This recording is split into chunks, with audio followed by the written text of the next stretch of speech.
Hello everyone, welcome to our YouTube channel Lakshya the goal academy. आज की इस video में हम लोग ऑप्टिक्स चैप्टर का नेक्स्ट रिमेनिंग पार्ट करेंगे। और अब तक हम लोगों ने जो ऑप्टिक्स में Snell's law of reflection, refraction और आपका जो है formula of refraction through spherical, concave and convex surface के लिए देखा था। और उसके लिए हम लोगों ने फार्मूला भी डिराइव किया था। और साथ ही साथ जो है आपका लीनियर मैग्नीफिकेशन, स्फेरिकल मिरर और इसके लिए जो डिफरेंट इम्पॉर्टेंट पैरामीटर्स है उसके लिए डिफाइन किया था, जैसे centre of curvature, radius of curvature और principal focus, first focus, second focus. इस तरीके से हमने ये चीज़ें अब तक कर ली है। अब हम लोग आगे चलेंगे लेंस मेकर्स फार्मूला की तरफ और उसके बाद जो है उसके डिपेंडेंस देखेंगे कि किस तरीके से आपका जो फोकल लेंथ ऑफ लेंस है, स्फेरिकल लेंस है, वो किस तरीके से डिपेंड करता है refractive index of the material और radii of curvature of the lens के। अब हम चूँकि अपने पिछले टर्म में देखा कि किस तरीके से आपका जो फार्मूला ऑफ रिफ्रैक्शन का आता था फॉर द स्फेरिकल सरफेस के लिए, सरफेसेस के लिए। अब वो चाहे आपका कनकेव रहे या कन्वेक्स रहे, दोनों के लिए ही आपने क्या फार्मूला देखा, n2/v minus n1/u equals to n2 minus n1 divided by r। अब इस फार्मूले में खास बात क्या है? खास बात यही है कि आपको फार्मूला जो आप यहाँ पे से याद रखेंगे तो वो इस तरीके से याद रखेंगे कि यहाँ पे इस तरीके का कुछ फिगर का था अरेंजमेंट आपका, और वहाँ पे इमेज किस कहाँ बनती थी, v इधर बनती थी और u आपका यहाँ होता था। तो आपको फार्मूला इस तरीके से याद रखना है कि यहाँ पे ये रिफ्रैक्टिव इंडेक्स उस मीडियम का है जिस मीडियम में आपका इमेज है, और n1 उस मीडियम का रिफ्रैक्टिव इंडेक्स है जिस मीडियम में आपका ऑब्जेक्ट है। देन उसको सेपरेट करेंगे n2 minus n1 divided by r। Simple सी चीज़, अगर आप ये चीज़ याद रखेंगे तो आगे आपका आने वाला लेंस मेकर्स का फार्मूला जो डेरिवेशन है वो उसमें काफ़ी आसानी होगी और आपसे गलतियाँ नहीं होगी। और देन आप अगर एक्चुअली जो कैंडिडेट जीआईसी लेक्चर फिजिक्स का भी एग्जाम अप्लाई किए हुए हैं तो उनके लिए भी ये होगा कि जब मेंस में कर रहे होंगे तो वो लेंस मेकर्स फार्मूला जो है वो मेंस के पॉइंट ऑफ व्यू से इम्पॉर्टेंट है। तो इस वजह से आपको वहाँ पे गलती नहीं होगी, और साथ ही साथ प्रॉब्लम भी जब सॉल्व करेंगे तो इस तरीके से अगर याद रखेंगे तो गलती नहीं होगी। अब हम आगे बात कर लेते हैं principal foci of the spherical surfaces के लिए कि किस तरीके से वो उसके लिए एक्सप्रेशन आता है। हमने पिछले लेक्चर में देखा कि किस तरीके से आपका फर्स्ट फोकस, सेकंड फोकस का एक्सप्रेशन आपने देखा कि किस तरीके से कन्वेक्स लेंस और कॉन्केव लेंस के लिए फर्स्ट फोकस और सेकंड फोकस की बात हमने की थी। और अब हम बात करते हैं, मान लीजिए अगर आप इनके सब प्रिंसिपल फोकाई ऑफ किसके केस में, principal foci of spherical surfaces,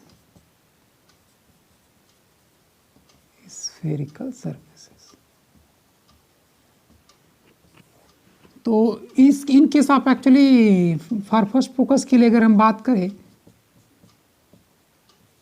तो फर्स्ट फोकस के केस में आपका क्या होता है, अच्छा एक्चुअली फर्स्ट फोकस में जो आपका ऑब्जेक्ट होता है वो किस पे होता है, फोकस पे होता है, और जो इमेज फॉर्म होती है वो इन्फिनिटी पे फॉर्म होती है। अगर आपको ध्यान हो पिछले लेक्चर का जो हमने आपको बताया था कि किस तरीके से आपका फर्स्ट फोकस डिफाइन होता है, तो कुछ इस तरीके से था। इमेज आपका मतलब ऑब्जेक्ट किसी ऐसे पॉइंट पे रखा रहता है प्रिंसिपल के जिससे कि चलने वाली रेज रिफ्रैक्शन के बाद पैरेलल हो जाया करती है, तो ये आपका फर्स्ट फोकस था। इसी तरीके से कनकेव में भी, कन्वेक्स लेंस में भी था, कनकेव लेंस में भी था। इस तरीके से अनंत से आने वाली किरणें बाद में क्या हो जाती थी, रिफ्रैक्शन के बाद पैरेलल हो जाती थी, और ये ऐसा प्रतीत होता था कि ये यहाँ किसी पॉइंट पे मिल रही हैं। तो जिस पॉइंट पे मिल रही हैं वही आपका प्रिंसिपल फर्स्ट फोकस होता था। ये तो बात हो गई फर्स्ट फोकस की। तो अब हम बात करें कि हमारे पास अगर हम स्फेरिकल जो हमारे पास फार्मूला है उस केस में देखें तो वहाँ से क्या मिलने जा रहा है, ये क्या है, n2/v minus n1/u equals to n2 minus n1/r। अब यहाँ पे हम सब्सटीट्यूट कर दे तो v आपका क्या है, इन्फिनिटी है, तो इन्फिनिटी है तो यहाँ पे ये चीज़, and then n1/u equals to n2 minus n1 divided by r। तो ये आपका u एक्चुअली यहाँ पे f है तो f आप रख दीजिए।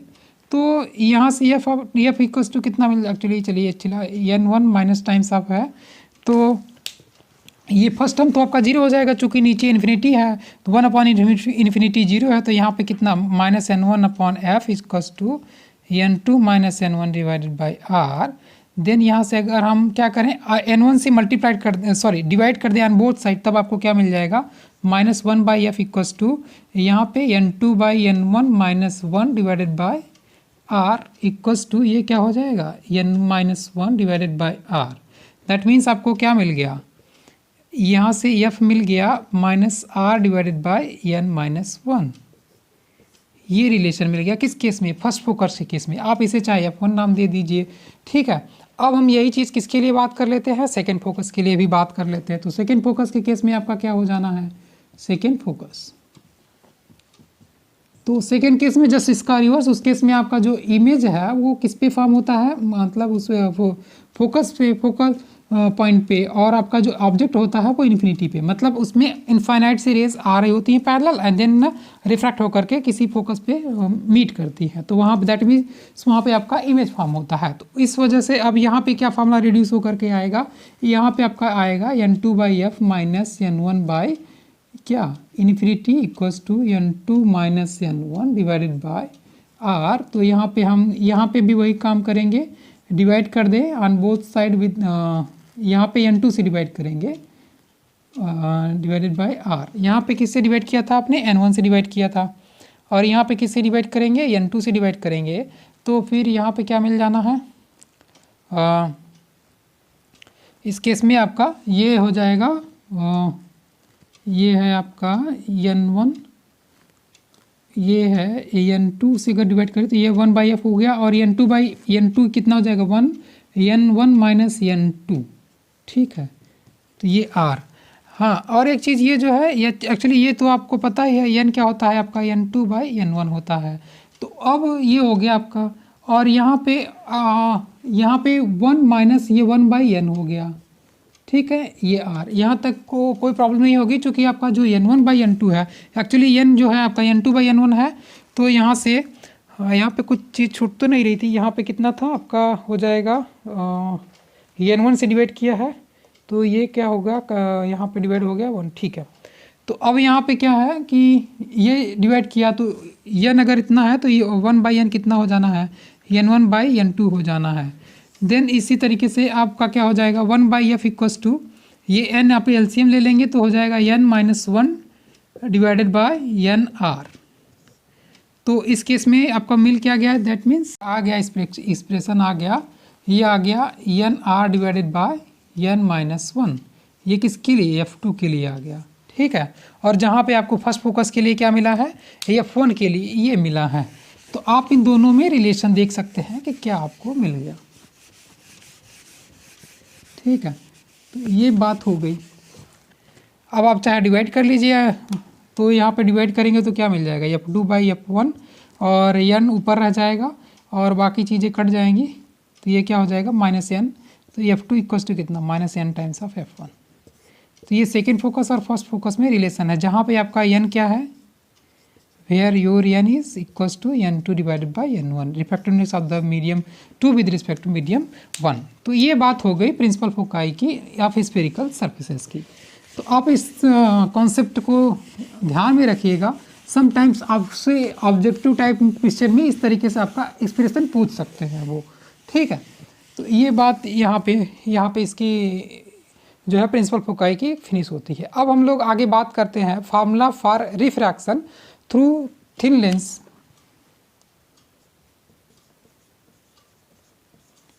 Formula for refraction through thin lens. हाँ, ये फार्मूला थिन लेंस के लिए ही वैलिड है। दैट मीन्स ये इसको और नाम से क्या कहेंगे, लेंस मेकर्स फार्मूला,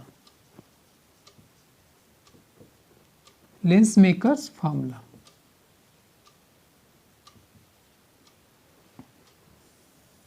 ठीक है, तो इसके लिए सबसे पहले हम एक थिन लेंस यहाँ पे बना लेते हैं, और थिन लेंस है बट मैं यहाँ पे थोड़ा सा इसे वाइट बनाऊंगा जिससे कि आपको ये इसका थोड़ा सा प्रूफ भी समझ में आ जाए। एक्चुअली प्रूफ इसलिए कुछ चीज़ों का कर लेना बेहतर रहेगा, क्योंकि आप इस पर बेस्ड प्रॉब्लम करेंगे तो फिर आपको वहाँ पे चीज़ें मतलब क्लियर रहेंगी, डाउट नहीं रहेगा। तो ये है। अब यहाँ पे हम मानते हैं कि आपका कोई ऑब्जेक्ट रखा हुआ है, वो पे अब ऑब्जेक्ट जो है, अब भाई जो इसका ऑब्जेक्ट है उसकी हम डिस्टेंस मेजर कर मतलब मान लेते हैं कि क्या है, u है। कहाँ से? इस वाले सरफेस से है, इस वाले से। और यहाँ से चलने वाली किरणें ये कुछ आएंगी यहाँ पे। अब एक्चुअली यहाँ पे आपको इस तरीके, एक्चुअली लेंस आपका जो होता है, एक थिन लेंस होता है, वो किस दो स्फेरिकल सरफेसेस से मिलकर बना होता है।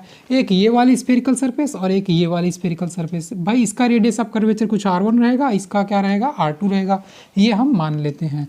तो सबसे पहला भाई यहाँ पे अगर नॉर्मल हम ड्रॉ करें, मान लीजिए ये आपका नॉर्मल है जिसे हम कह लें n1 कह लें।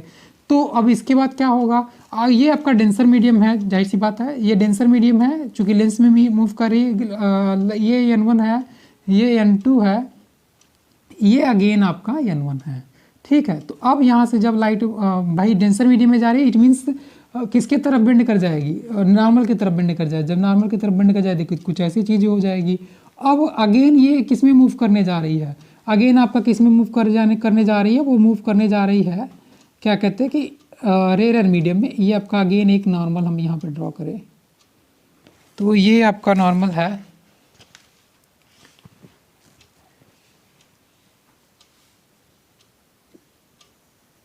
यहाँ पे ये तो ठीक है, ये नॉर्मल रह गया और ये तो नॉर्मल है, ठीक है। उसके बाद अब यहाँ पे ये आनी थी, बट यहाँ पे अगर हम नॉर्मल ये ड्रा करें तो अब फिर कि इस डेंसर में जाना है इसे। अगर ये क्या कहते हैं ये नहीं अगर हम इसको मान लें कि एक ही सरफेस अगर आपका होता तो आपकी लाइट ये कहाँ पे मीट कर रही होती, यहाँ पे मीट कर रही होती। और उसके बाद लेकिन अगर ये भी मीडियम प्रेजेंट है तो उस केस में आपका बेंड कर जाएगा, बेंड क्या मूव कर जाएगा away from the normal.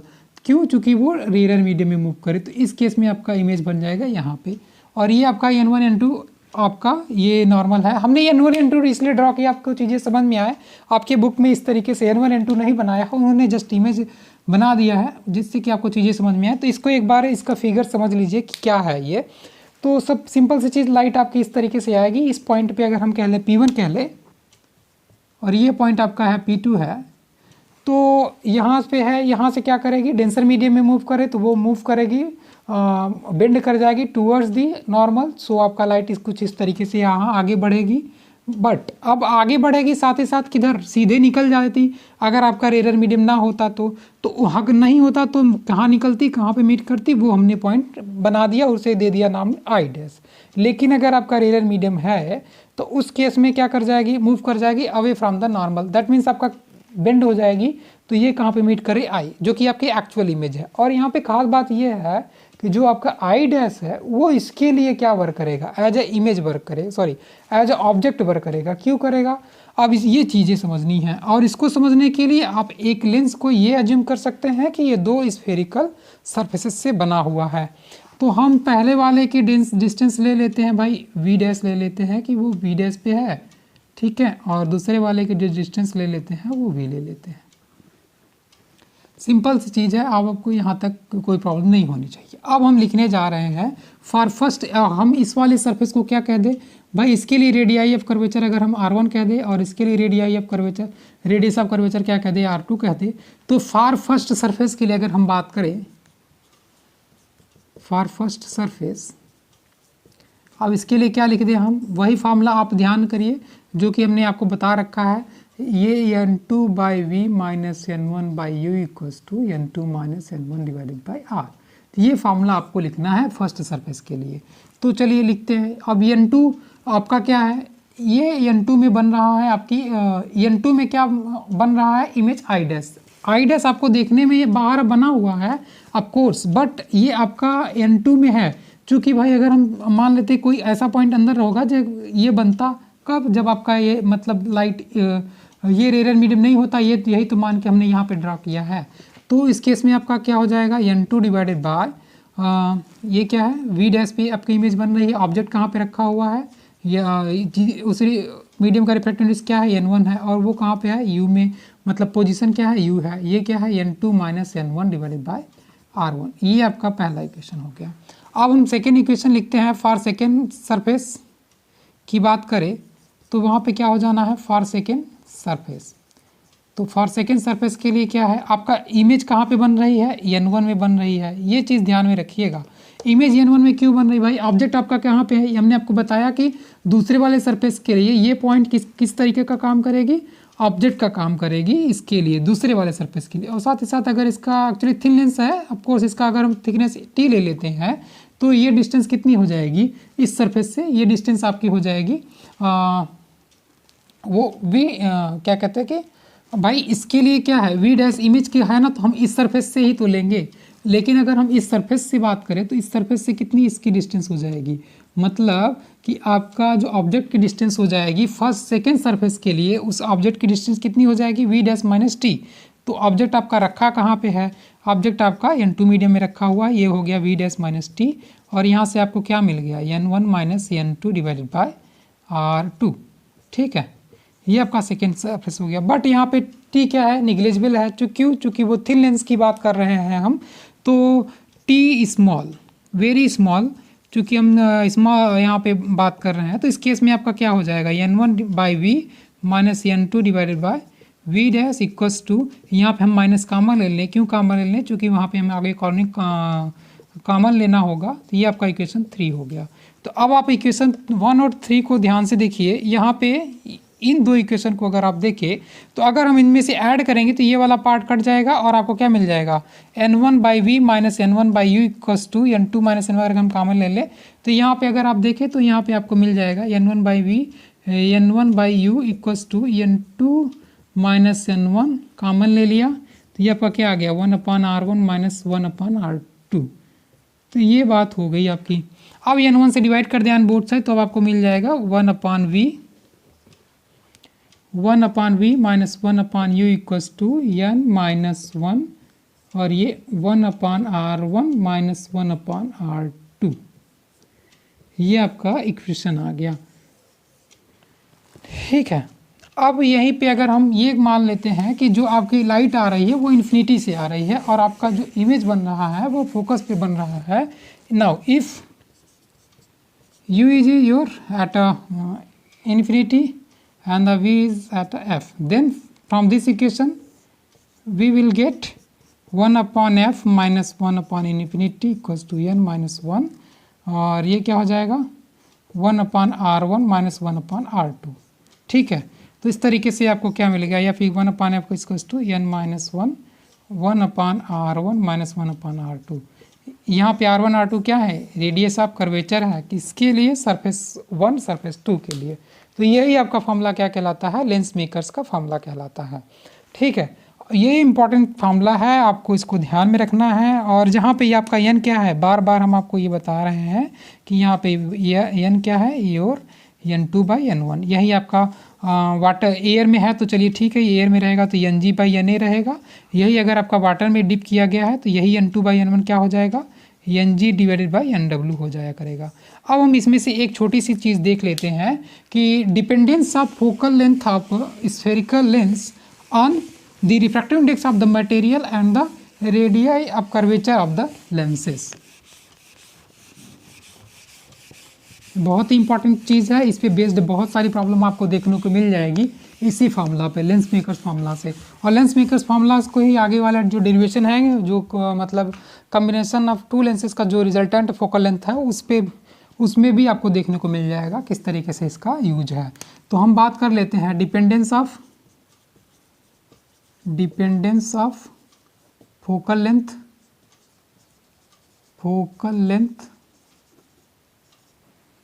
Focal length of spherical lens.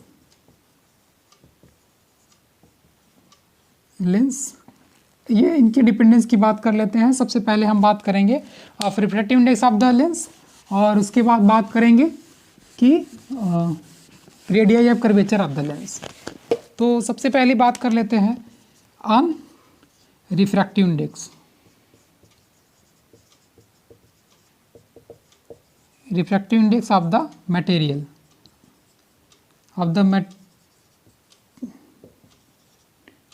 Refractive index of the material of the lens. ठीक है, तो सिंपल सी चीज़ है, अगर आपका लेंस अगर एयर में है तो उस केस में ये आपका n-1 फार्मूला है, और ये 1 माइनस R1 1/R2 है। इसे हम एयर में है तो जस्ट हम ये लिख देते हैं ANG। आपको दिख रहा होगा ANG, दैट मीन्स आपका refractive index of the glass with respect to air. लेकिन हाँ, और साथ ही साथ यहाँ पे इसमें भी लोअर केस में FA लिख लेते हैं, सुपर सबस्क्रिप्ट में FA है। It means focal length of lens in air. अब अगर हम यही लेंस अगर आपका वाटर मीडियम या किसी लिक्विड में कर दिया जाता है, हम लिक्विड ले लेते हैं इन जनरल, तो अगर आपका लिक्विड में है तो उस केस में FL हो जाएगा और यहाँ पे किसका LNG हो जाएगा -1, और ये क्या हो जाता है 1/R1 - 1/R2। चूँकि भाई जो रेडियाई ऑफ कर्वेचर है वो तो चेंज होगी नहीं भाई। अगर आपका लेंस अगर R1 R2 रेडियाई का है, मतलब उसका radii of curvature R1 R2 है, तो अगर आप किसी लिक्विड में डिप करेंगे तो ऐसा तो नहीं उसका रेडियाई ऑफ कर्वेचर चेंज हो जाएगा, वो तो वही रहेगा। तो इस वजह से ये क्वेश्चन आता है। अगर हम इन दोनों को डिवाइड करें तो हमें क्या मिल जाता है FL डिवाइडेड बाय FA, और क्या ANG -1 और LNG -1, चूँकि आपका वो वाला पोर्शन का कैंसिल आउट हो जाता है। तो इस तरीके से आपको क्या मिल रहा है relation, FL is greater than FA, मतलब लिक्विड में आपका फोकल लेंथ लेंस की बढ़ जाएगी। कब? जब आपका ये पोर्शन क्या होगा ग्रेटर देन 1 होगा। अगर ये ग्रेटर देन है तो ये भी ग्रेटर देन, मतलब फोकल लेंथ जो होगी लेंस की वो बढ़ जाएगी। अगर लेस देन आता है तो फिर वो क्या हो जाएगा, फोकल लेंथ आपकी घट जाएगी। ठीक है। अगर चूँकि वो आप इस पर ऑब्जेक्टिव टाइप ढेर सारे क्वेश्चन बनते हैं। देखिए पहला क्वेश्चन सुनिए, अगर आपका लेंस है किसी ऐसे लिक्विड में डिप किया जाता है जिसका कि रिफ्रैक्टिव इंडेक्स क्या किससे कम है। चलिए सबसे पहले हम वाटर का ही केस ले लेते हैं। तो वाटर वाले केस में इसका रिफ्रैक्टिव इंडेक्स कितना 1.33 - 1, दैट मीन्स 0.33। और उसके बाद ANG है, ANG इसका रिफ्रैक्टिव इंडेक्स कितना 1.5 - 1, तो आपका कितना है 1.5 या 0.5 आ गया, एंड डिवाइडेड बाई 0.33। तो इट मीन्स आपका जो फोकल लेंथ है वो क्या हो जाएगा, बढ़ जाएगा। क्योंकि 0.5 डिवाइडेड बाई 0.3 मोर देन 1, तो इस केस में आपका क्या हो जाएगा, बढ़ जाएगा। लेकिन अगर आपका इसे 1.3 से मान लीजिए 1.6 से या 1.8 से अगर उस वाले लिक्विड में इंसर्ट करते हैं आपका लेंस को, आपके लेंस को, तो वो क्या हो जाएगा, आपका जो फोकल लेंथ है वो घट जाएगा। तो इस पे देखिए कि एक प्रॉब्लम तो आपकी ये हुई, और दूसरी प्रॉब्लम इस पे ये आती है कि ये तो हो गया डिपेंडेंस की बात करें। तो पहली प्रॉब्लम आपने यहाँ पे समझी। अगर आपको एक्चुअली कोई डाउट होता है तो आप कमेंट कर सकते हैं आप अपनी कोई भी क्वेरीज। तो ये पहला क्वेश्चन हो गया कि उसमें आपको पूछ लेगा कि whether the refractive index of whether the focal length of the lens will increase और decreases when the lens insert in a liquid of refractive index, कुछ भी दिया रहेगा। और इनिशियली जब आपका रिफ्रैक्टिव इंडेक्स है वो लेंस या ग्लास का आपका दिया रहेगा उस केस में। लेकिन अगर हम बात करें कि अगर आपका जो मतलब लेंस है वो ऐसे लिक्विड में इंसर्ट किया जा रहा है जिसमें कि ग्लास का भी रिफ्रैक्टिव इंडेक्स और लिक्विड का भी रिफ्रैक्टिव इंडेक्स क्या है, सेम है, तो उस केस में क्या होगा, उस केस में बहुत इंपॉर्टेंट रिजल्ट आता है। और वो ये कि मान लीजिए FL है, ये क्या होता है LNG -1, और ये क्या 1/R1 - 1/R2। तो यहाँ पे अगर हम देखें तो LNG कैसे डिफाइन है आपका, LNG डिफाइन है मतलब ऐसे को ऐसे लिख सकते हैं ANG डिवाइडेड बाय ANL। अगर हम बात कर रहे हैं कि वो वाला केस जिस केस में आपका refractive index of the glass equals to refractive index of the liquid, इस केस में आपका कितना आ जाना है, आएगा 1 आ जाएगा। दैट मीन्स ये क्या हो जाएगा 0 हो जाए, 1 - 1 क्या 0, तो ये कितना 1/R1 - 1/R2। तो यहाँ से ये आपको क्या मिला FL, तो यहाँ से आपको क्या मिल गया FL इन्फिनिटी मिल गया।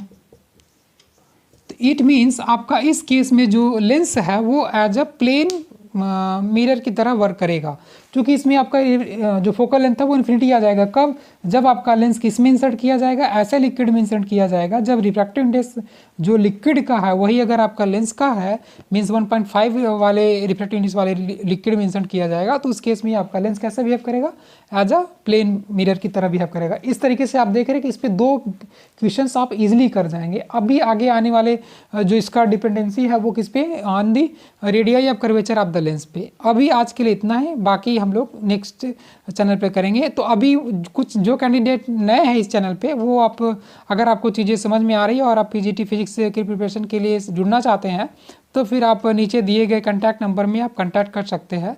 और आपको अगर वीडियो अच्छा लगा हो तो आप लाइक और शेयर सब्सक्राइब करिए। आज के लिए इतना है, थैंक यू।